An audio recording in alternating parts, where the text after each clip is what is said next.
Ahojte, vítajte pri ďalšom dieli zo série Učíme sa Imagine. A dnes to bude zase ďalšia hra. Dnes to bude niečo špeciálne, čo ešte nikto nikdy nespravil. A to konkrétne hadík.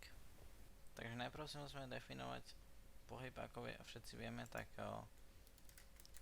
hadík sa pohybuje do nekonečna. Už keď zapneme projekt, tak sa hýbe. Takže príkaz každých 200.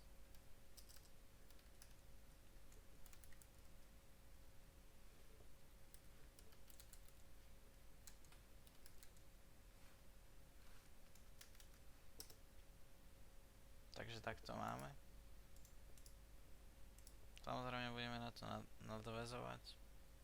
A teraz si pridáme tie vizuálne prvky predtým, než budeme niečo robiť. Takže poďme na to. Pridáme si pozadie. Pracoval som na tom veľmi dlho. A je to pekne krásne dokonalý grid 10x10. Takže potom si tu dáme hadíka. Potom si tu pridáme korytnačku a 2, pretože K2 bude jedlo. Takže tiež nastavíme. No a K3 bude chvost. No takže dnes by som chcel spraviť aspoň 5 chvostov, čiže toto môžeme nakopírovať.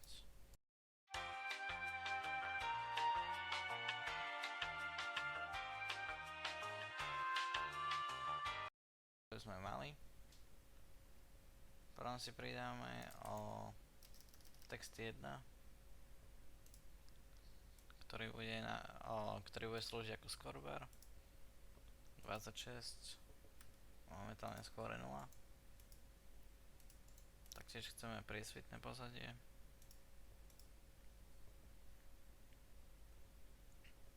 No. Takže ja toto mám všetko vypočítané.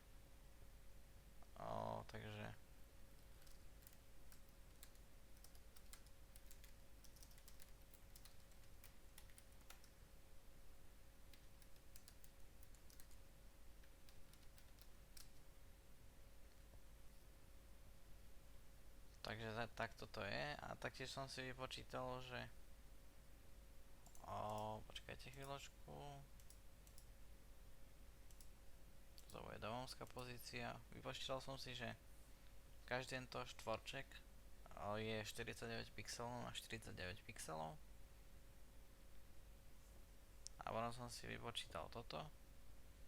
A zistil som, že keď pôjdem dopredu o 59, tak pôjdem na najbližšie poličko. Takže tak. Teraz vlastne chceme nastaviť, aby keď had pôjde keď sa stretne s jedlom, takže sa spraví generácia jedla a potom to je kolízia. A potom si upravíme kolíziu.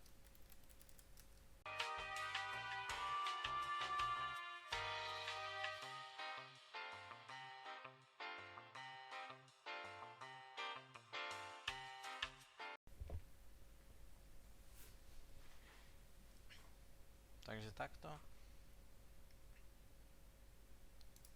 Potom si spravíme generáciu jedla. Ktorá nám povie, že K2 sa teraz zmení svoju x-ovú súradnicu na jeden z týchto prvkov.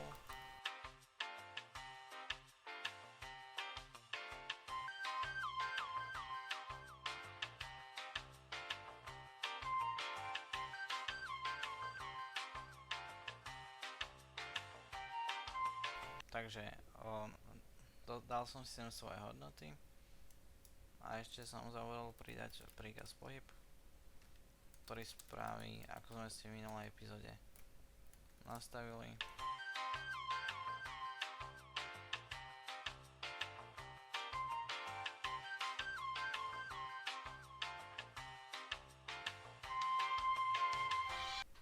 Takže to by sme mali. A teraz, keď dáme štart. Áno, ešte sme niečo zabudli. Presne, že? Ktorá máme dať 59, pretože to je hodnota, ktorú musí prejsť, aby prešiel na najbližší štvorček. Takže poďme na to. Áno. Takže to by nám išlo. Teraz pôjde domov. A vytvoríme, teraz tu si pridáme opakuj 1000. To je čo v minulej epizóde. Pohyb. Teraz keď dáme štart, tak sa môžeme hýbať ako chceme.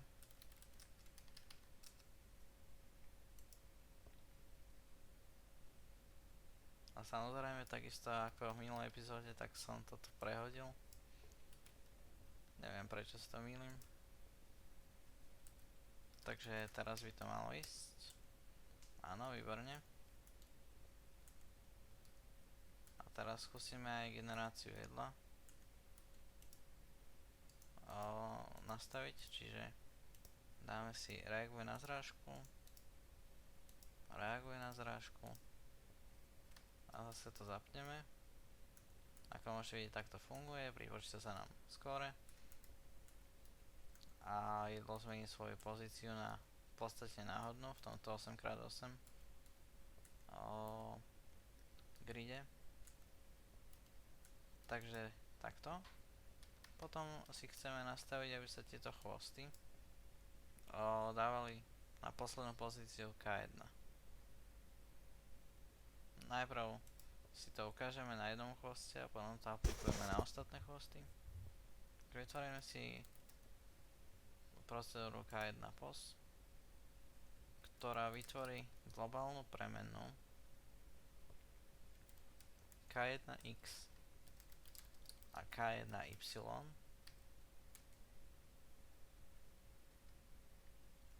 ktoré budú mať hodnotu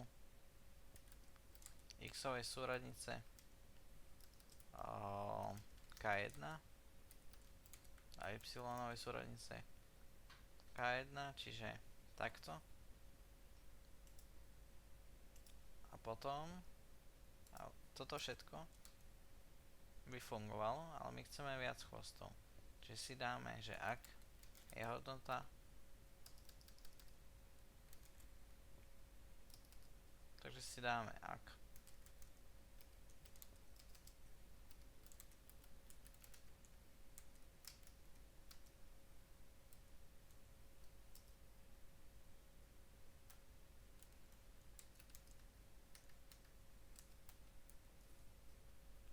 takže to sme mali, potom si pridáme podmienku, ktorá povie o K3,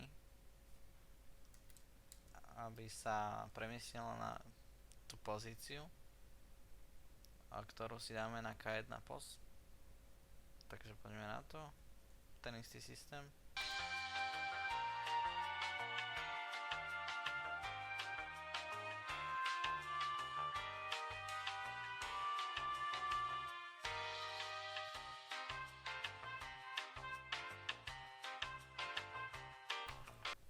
Takže to sme mali a čo toto vlastne spraví?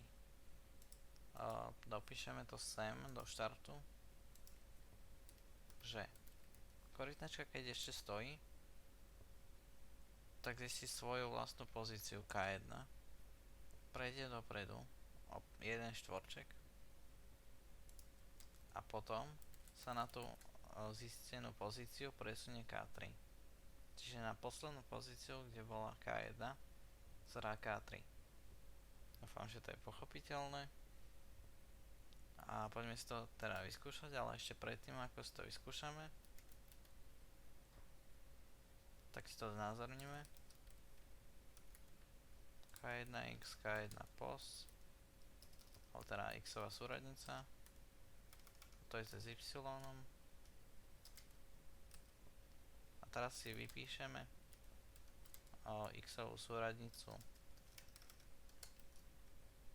K1 a to je s Y Takže teraz predtým než to zapneme, tak si to spravíme ručne. K1 pos dopredu 59 a podmienka. Takže ako môžete vidieť, tak K1 bola tu, zistila svoju pozíciu, presunula sa a na tú zistenú pozíciu sa presunula K3. Takže takto to vlastne funguje aj s ostatnými chvostmi. Jediný rozdiel je v tom, že musíme pridávať viac a viac riadkov kódu pri každom chvoste. A je to naozaj otrava, preto dneska 5, pretože to bude jednoduchšie. Ale vy si samozrejme môžete pridať koľko chcete. Ja som si osobne spravil 10 chvostov na svojom projekte. Poďme si to vyskúšať. Dáme si štart. Ako môžete vidieť, tak to funguje perfektne. No a teraz poďme spraviť to, že si vynulujeme hodnotu textu 1.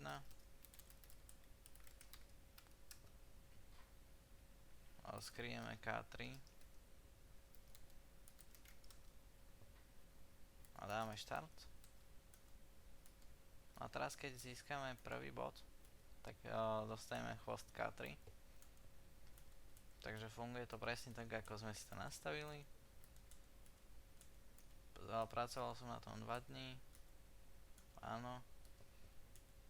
Takže funguje to. A presne to isté spravíme aj s ďalšími chvostmi.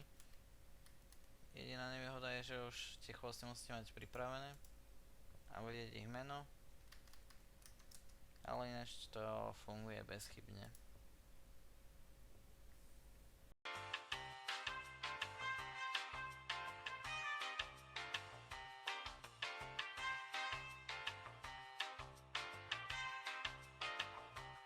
Keďže tam dám 5 a budeme mať 6 bodov, tak toto nebude fungovať.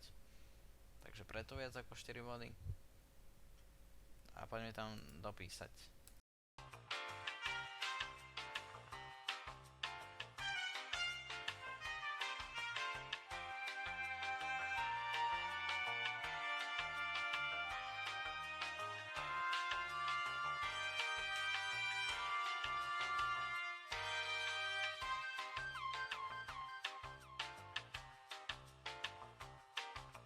Potom si to musím spraviť to isté v K1 pos, aby sme zisťovali tie pozície.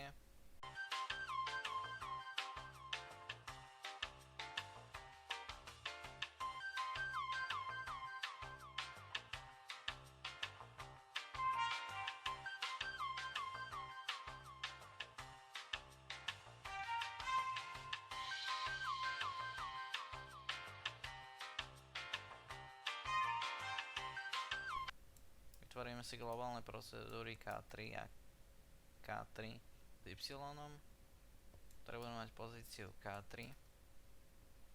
Potom to isté spravíme aj tu, ale tam už bude aj K4.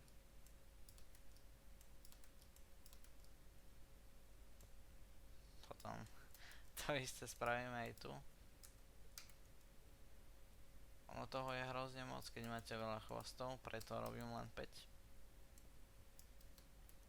A týmto spôsobom si môžete pridať až neviem koľko chvostov. Takže je to len čisto od vás. No a posledné si dáme toto.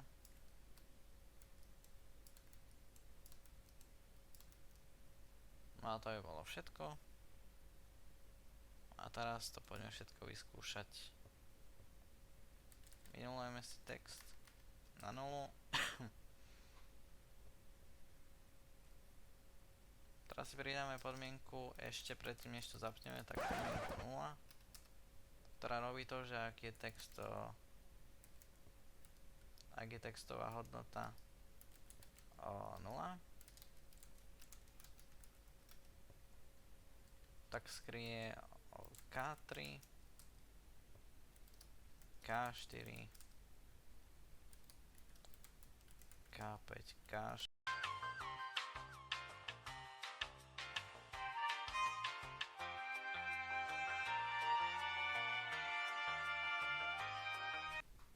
Takže to sme mali. Ale dajme zase štart.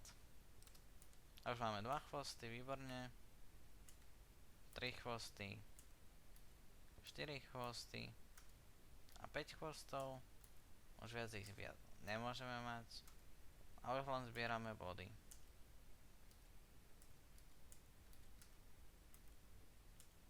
Takže to by bolo všetko.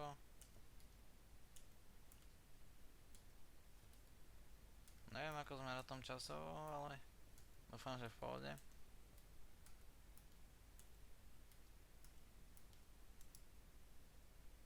No a ešte toto by ste si mohli rozšíriť, aby vám to ukazovalo dvojciferné čísla. Takže tak. No to je všetko. 20 minút. To je všetko pre toto video. Ešte ako menší bonus vám ukážem ako vyzerá 10 chvostov v tejto hre. Takže poďme na to. Takže takto vyzerá 10 chvostov. Už máme všetky na sebe. A vynulujeme si to všetko. Hodnota 0. Podmienka 0. A štart. No a poďme hrať.